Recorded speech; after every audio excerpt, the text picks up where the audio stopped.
वहीं मधुपुर उपचुनाव को लेकर सत्ता पक्ष हो या विपक्ष, हर कोई अपने प्रत्याशी को भारी बहुमत से जीत दिलाने की तैयारी में लगा है। और यही वजह है कि सूबे के मुख्यमंत्री हेमंत सोरेन के आवास पर महागठबंधन के नेताओं की बैठक हुई। मुख्यमंत्री हेमंत सोरेन के आवास पर कांग्रेस, राजद, सीपीआई के आला नेताओं की मीटिंग हुई, जिसका मुख्य उद्देश्य मिशन मधुपुर था।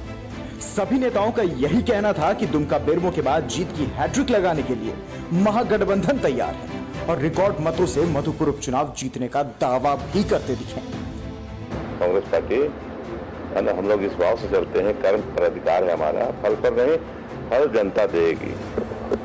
ऐसे कैसे कर सकते हैं कि कहीं नहीं है, जहां जाइए वहीं है। हम फूल मारिए ना बंगाल में तो कांग्रेस पर गिरेगा। देश में ही भाजपा के खिलाफ लगातार लड़ रहे हैं और झारखंड में कोई उनकी वापसी का अवसर नहीं मिले, इसीलिए वाम दलों ने ये निर्णय लिया है कि झामुमो को वहां न सिर्फ समर्थन करना है बल्कि पूरी जीत की गारंटी करने के लिए वाम दल उस क्षेत्र में काम करेंगे।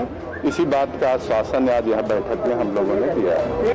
वहीं महागठबंधन के नेताओं का यह भी कहना था कि भाजपा के पास अपना कोई प्रत्याशी नहीं है, इसलिए दूसरे पार्टी के नेताओं को पैराशूट के जरिए चुनावी मैदान में उतारा जा रहा है।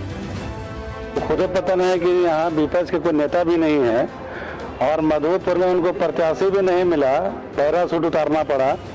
इसलिए हमने कहा कि न बहेगा गंगा और न खिलेगा फूल, मधुपुर में जीतेगा हफीजुल। बिल्कुल स्पष्ट है कि वहाँ उपचुनाव होने हैं और किस तरह से जो गठबंधन के लोग हैं या जो हमारे सहयोगी जो दल के लोग हैं उनका किस तरह से सहयोग लिया जाए, किस तरह से हम भारतीय जनता पार्टी की जो रणनीति है उसको हम किस तरह से वहाँ पर फेल करें और एक बार फिर से बेरमो और दुमका के बाद मधुपुर में हम जीत का परचम कैसे लहराएं, इन सारे विषयों पर बातचीत हुई और रणनीति बनी।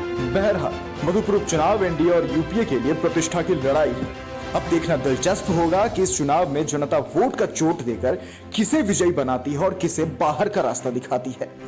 लाइव 7 के लिए सहयोगी अरुण, मनीष, संतोष के साथ प्रतीक सिंह की रिपोर्ट।